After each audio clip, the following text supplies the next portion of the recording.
Boa noite a todos. Nós estamos aqui para apresentar para vocês o primeiro episódio do nosso podcast Minuto do Segurado. Eu sou a doutora Emanuele Beordo, sou advogada, especialista em previdência e trago hoje aqui uma convidada muito especial, doutora Mariana Salermo, que é aqui da nossa cidade, Franca, que atende pessoas que necessitam do BPC para portadores de autismo?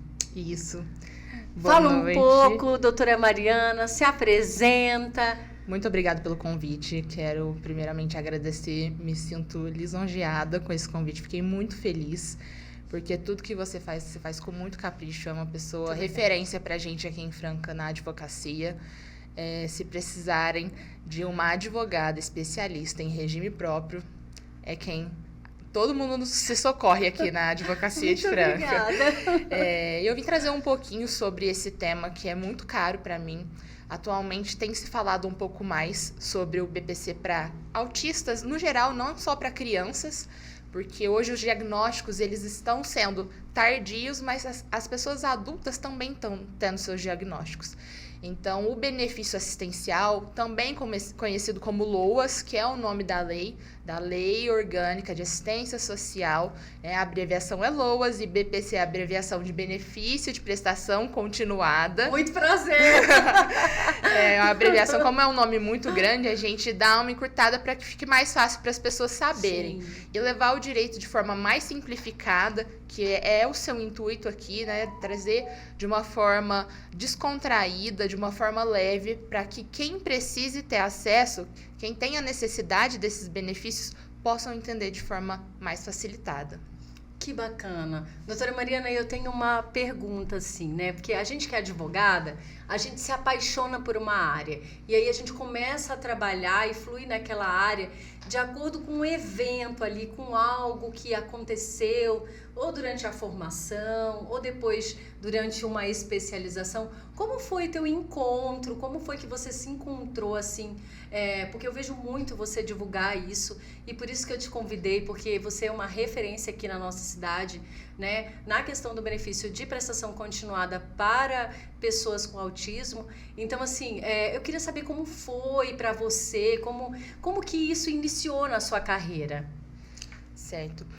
Com relação ao direito previdenciário em si, muita gente fala, o direito previdenciário me escolheu. Comigo foi ao contrário, eu escolhi atuar no direito previdenciário. Que bacana. Então, o primeiro escritório que eu trabalhei, assim que eu me formei, fazia o direito previdenciário, e quando eu fui seguir carreira solo, eu decidi continuar no direito previdenciário. Então, foi a área que mais me conectou na advocacia, que a gente tem um contato direto com a pessoa, a gente sente essa questão da sensibilização e da necessidade que a pessoa tem de ter um advogado, um acompanhamento, saber dos seus direitos, e acredito que o direito previdenciário é a área que mais se aproxima disso.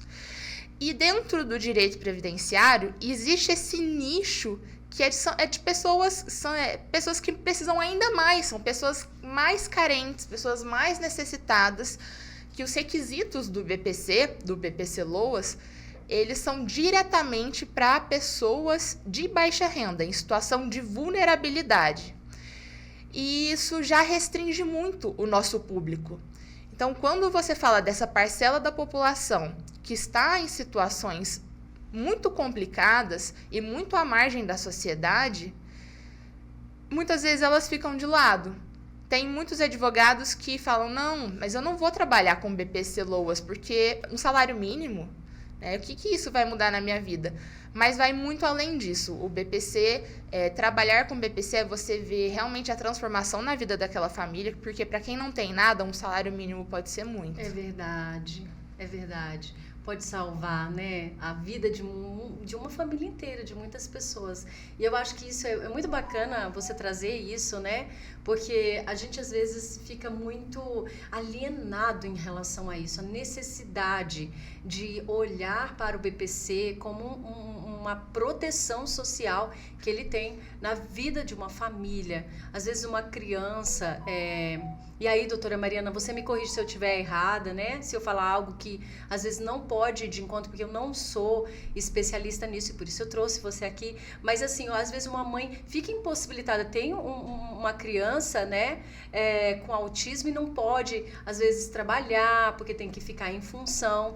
E isso ali, aquela família fica, às vezes, passando necessidade, né? Então precisa mesmo da gente olhar com muito cuidado, né, para essa proteção.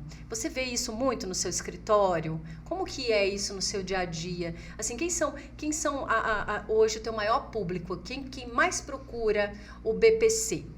Assim, são crianças, são adolescentes, são jovens? Exatamente o que você falou foi o que me atraiu. Dentro do previdenciário, a gente tem o nicho BPC e dentro do BPC a gente tem o subnicho do direito do autista, o BPC para criança autista, para adolescente, para jovem, mas o que mais aparece hoje é para criança. Porque acontece o que você citou. As mães, elas param de trabalhar, elas escolhem ou cuidar do filho ou continuar trabalhando. E por necessidade, por uma questão materna, uma questão de amor, essas mães deixam seus empregos para ficar nas suas casas. Por quê? O que acontece muito, os relatos que eu tenho no escritório, as mães elas têm que ficar de plantão. Hoje mesmo, uma mãe comentou comigo que ela não sabe mais o que fazer, porque a escola não está aceitando o filho dela. A escola liga todo dia, vem buscar seu filho que ele é o problema. Ela já entregou o laudo, ele tem o laudo. E essa mãe teve que sair do emprego para ficar de plantão para conseguir levar o filho na escola e buscar quando a escola ligar. Então, como essa mãe vai custear as despesas dessa criança, que necessita de terapias, que necessita de medicação? Então, são vários fatores. Um salário mínimo, acho que não chega nem perto do que essas crianças precisariam, porque hoje, além da medicação, a questão das terapias, tanto com um profissional TO, terapeuta ocupacional, fonoaudiólogo, psicólogo, psicopedagogo, diversas áreas, elas têm um custo. E aqui em Franca, quando essas mães entram nas filas, elas não sabem quando vão ser chamadas. Porque a demanda é muito grande e o número de profissional é muito pequeno. Então, muitas mães me relatam que estou solicitando o BPC para o meu filho para ter condições de pagar pelo menos o psicólogo. Elas elencam ali, dentre 5 terapias, qual que é a que ele mais precisa nesse momento? É o psicólogo? Não. É o fono, porque a criança é não verbal? Então, elenca essa terapia e dentro do valor que recebe do BPC, consegue arcar com essa terapia. E essa questão da mãe foi o que mais me sensibilizou. Porque a maioria das clientes que aparecem no escritório são mães, são mulheres. Muitas vezes os pais ou não aceitam o diagnóstico, ainda acham que ter autismo é ter um problema, é ter uma doença. E não, o autismo não é uma doença, o autismo não é um problema, o autismo é uma deficiência. Ele foi considerado por lei como uma deficiência. Então, é uma questão que a pessoa pode fazer tratamentos, existem terapias para isso, mas não vai tomar um remédio e aquilo vai passar, porque a doença passa. Então, a doença, se é um resfriada, toma remédio e passou. O autismo não, é uma condição que aquela criança vai ter durante toda a sua vida. E outra coisa muito curiosa é que muitos pais, quando têm o diagnóstico dos filhos, eles se enxergam nos filhos. Então, os filhos têm o diagnóstico, e aqueles pais falam, eu tenho as mesmas coisas que meu filho, vai procurar saber e também tem o autismo. Que coisa interessante. Olha, jamais imaginei. Assim, é muito... A gente escuta muito que há uma crescente, né, sobre... Alguns usam até uma explosão do autismo, né? Que agora está uma explosão. Mas, na verdade, o que eu verifico é a falta do diagnóstico no tempo adequado. E aí, agora, como você tem mais profissionais buscando essa informação, trazer esse acesso aos pais, né? Trazer esse acesso às escolas e aí, então, facilitando, né? A busca dessa família por ajuda, por buscar ajuda. E é isso que a gente está aqui hoje, inclusive, doutora Mariana, é para que a gente traga essas informações, traga essas orientações para quem está nos assistindo agora nesse momento, que está nessa situação, que tem filhos que já foram diagnosticados. A doutora Mariana é especialista, trabalha com isso há muitos anos. Então fala um pouco, doutora Mariana, como que funciona esse acesso ao benefício? Como é esse caminho dentro do teu escritório? Como que você faz? É via judicial? É via administrativa? Como funciona essa instrução? Né? Porque o meu processo ele tem uma fase, ele tem uma instrução. Fala um pouco do teu processo, como que funciona para até que as pessoas saibam o que fazer nessa hora, aonde procurar ajuda. Porque eu vejo que muitos ainda não têm essa informação, né? Como buscar ajuda, buscar os profissionais certos, especialistas, né? Que possam prover aquele caminho de forma mais segura. Como funciona isso? Você pode falar um pouco para nós aqui? Claro. Eu acho que o primeiro passo para um caminho de concessão do benefício é a aceitação da família. Então, se existe a fase de negação, porque o que eu ouvi de uma mãe que me marcou muito foi: eu nunca desejei ter um filho autista. Mas, se ele nasceu com essa condição, eu vou amá-lo e vou cuidar dele da melhor forma possível. Então, as mães que estão grávidas, foi o que ela me relatou. Ninguém fica pensando, quero que meu filho nasça autista.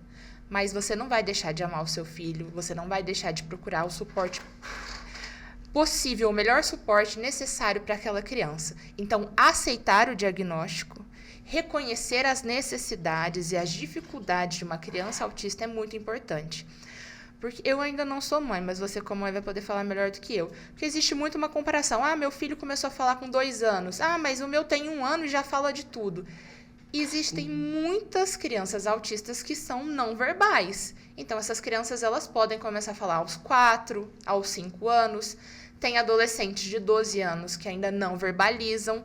Isso, muitas vezes, vem da não aceitação, de não procurar um profissional. Então, a partir do momento que a família entende, aceita que pode ser sim o autismo e vai procurar um profissional adequado, ali já começa um caminho de sucesso.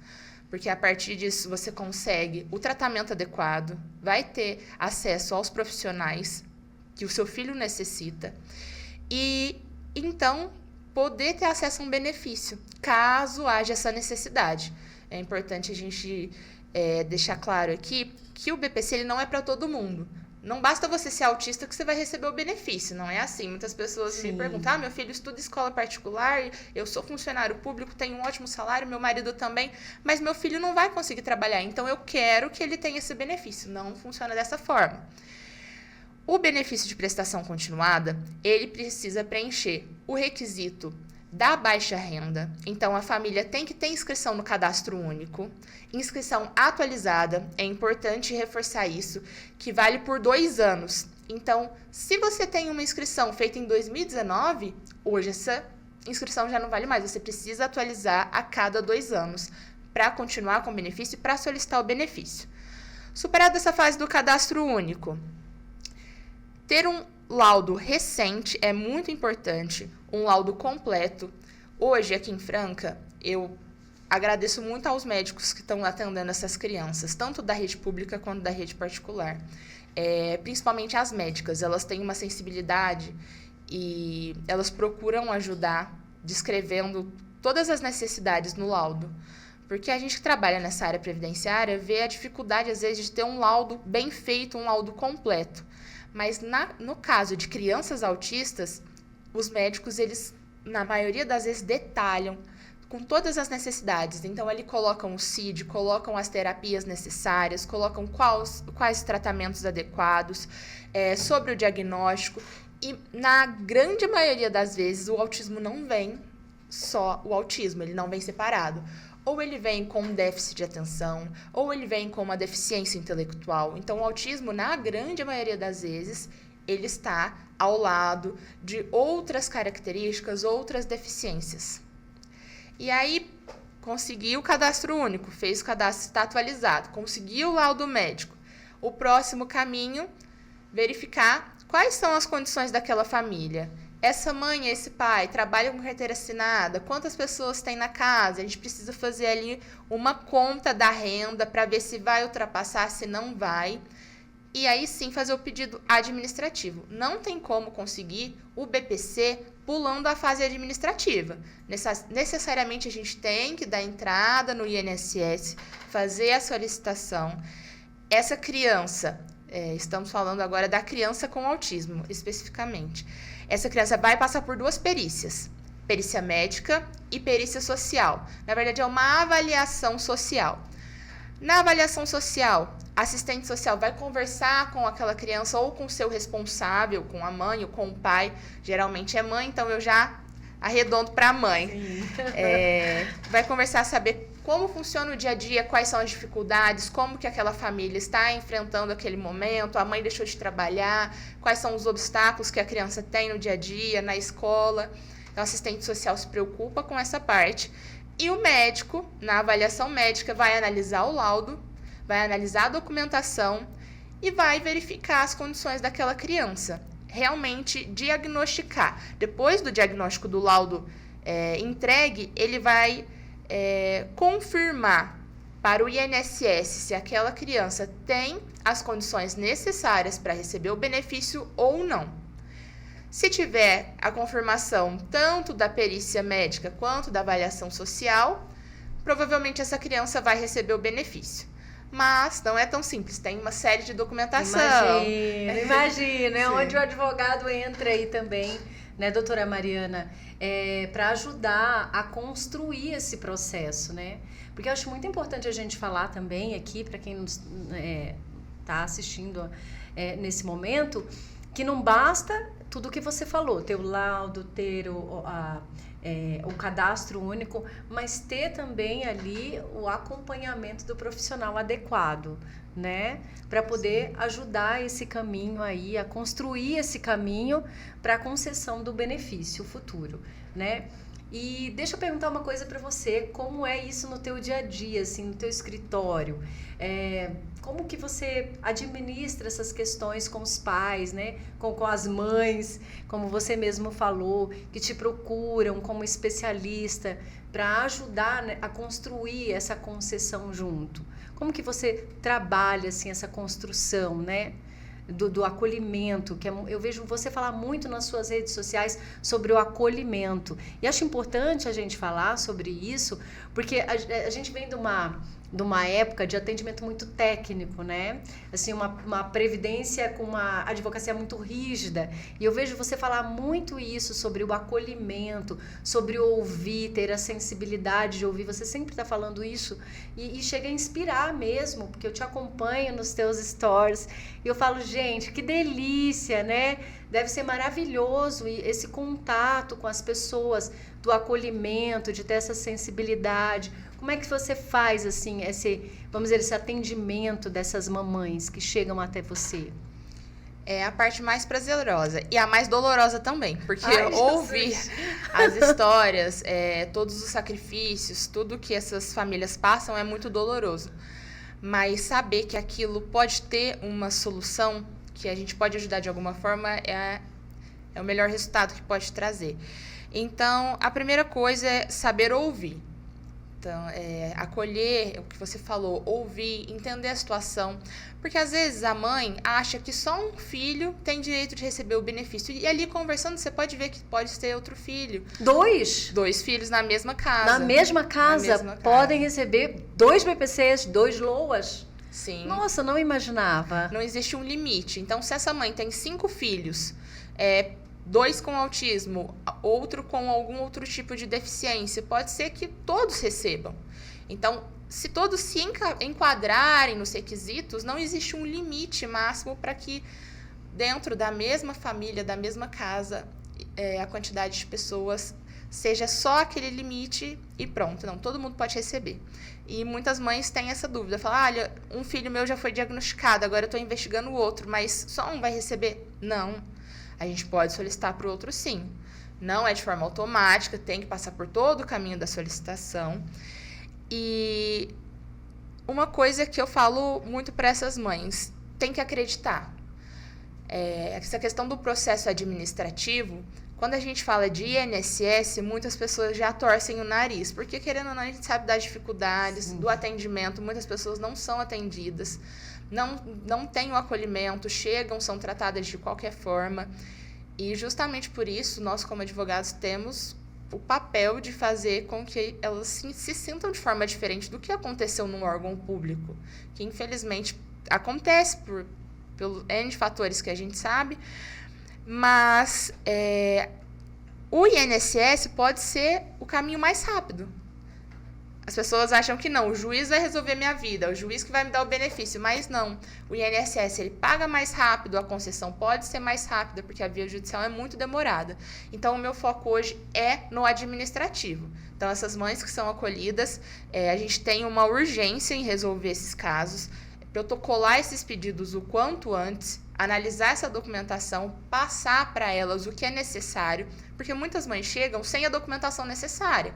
Mas se você indica o passo a passo e mostra o caminho, elas conseguem muito rápido, porque é a necessidade dos filhos. Então, elas querem resolver esse problema. Sim, com certeza, né? Vão atrás de laudo escolar, é muito importante também ter um relatório da escola, quando essas crianças já estão na escola. Outra coisa engraçada que me perguntam, mas o meu filho tem 1 ano, ele ainda não vai na escola, mas ele já tem o diagnóstico. Eu não vou conseguir porque ele ainda fica em casa comigo? Não. Ele tem 1 ano, ele não frequenta a escola, mas ele pode ter direito. Hoje tem bebês de 6 meses já sendo diagnosticado. Existe esse diagnóstico. Não é precoce o diagnóstico, mas é um diagnóstico e um acompanhamento na fase correta. Porque a divulgação e essa quebra de preconceito quando se fala em autismo é muito recente. Então, a gente vê crianças de 8, 9, 10 anos sendo diagnosticadas agora, mas que podiam ter sido diagnosticadas aos 2, aos 3 anos. E teria mudado a vida deles, Sim. né? Teria mudado a vida, porque aí eu creio que você pode me dar uma orientação acerca disso, que até mudado a questão do desenvolvimento, né, cognitivo dessa criança. Né? Muito importante você falar isso. Doutora Mariana não tinha ideia de que...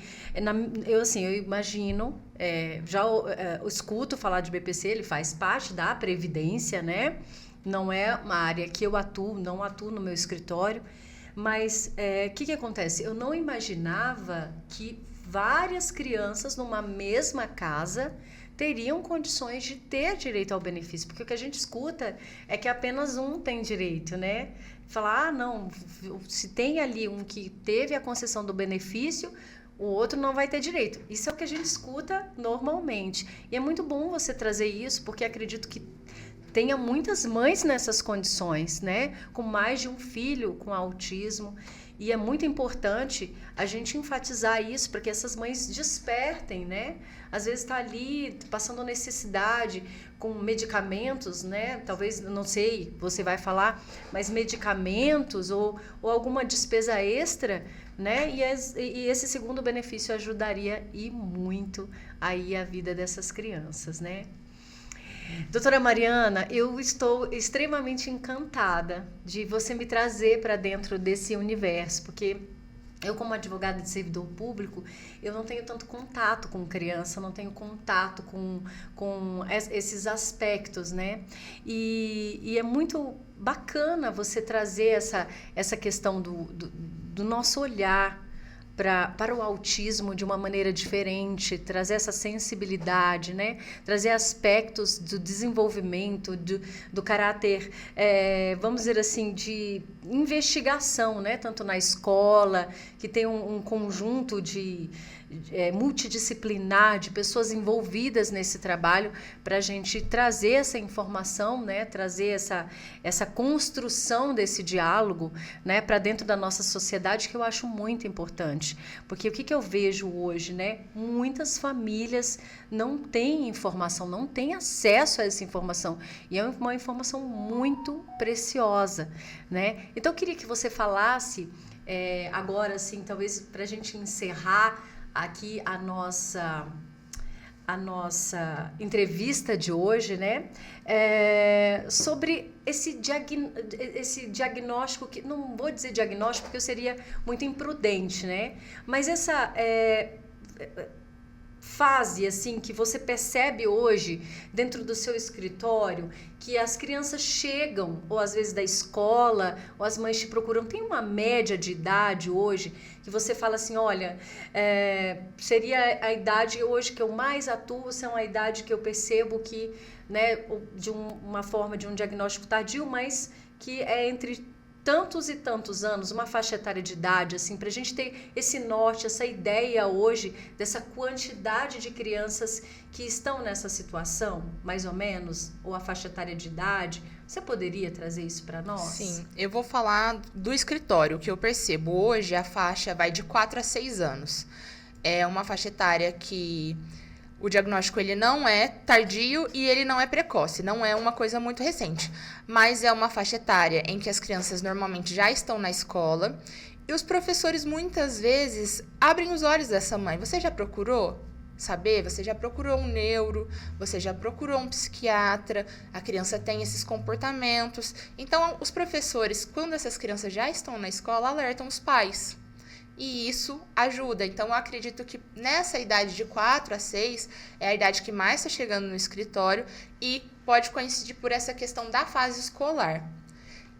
Outra coisa que eu acho importante pontuar, a gente estava falando sobre a questão da acumulação dos benefícios. Tem muito também caso de crianças que os avós são responsáveis por essas crianças. E esses avós idosos podem receber o BPC acima de 65 anos ou a aposentadoria de um salário mínimo. E esses avós, com um salário mínimo, eles fazem milagre. Mas às vezes eles não sabem. O milagre é ótimo, eles multiplicam um salário mínimo ali. Meu Deus. A criança que é cuidada por esses avós que recebem apenas um salário mínimo poderia também receber o BPC. Então, é possível, com a aposentadoria de um salário mínimo, acumular o BPC dessa criança autista. Olha que interessante, muito bom você tocar nesse assunto, porque a gente vê, né, em cidades menores, assim, eu tive uma época que eu fui estagiária no Ministério Público, e o Ministério Público, ele atende, né, as pessoas de baixa renda, que vêm, acaba buscando essa orientação, e a gente via muito a avós cuidando dos seus netinhos, né? E é o que você falou, eles chegam a fazer milagre com o salário mínimo, né? Porque às vezes cuida de 2, 3 netinhos, E aí, doutora Mariana, vou até pontuar uma coisa, a mãe às vezes é dependente química, não está em casa com os filhos e ali aquela avó, aquele avô fica com 2, 3 netos para criar. E a gente via muito isso, e é muito interessante você colocar isso, porque isso também é uma coisa que eu jamais imaginava, né? E eu acho que muita gente também não tem essa noção. E é bom a gente despertar isso para que mais pessoas busquem, né, ajuda, busquem a proteção social, porque como diz assim, uma profissional muito querida, uma referência de previdência, que é a doutora Adriane Bramante, o bordão dela é um benefício concedido, uma família protegida.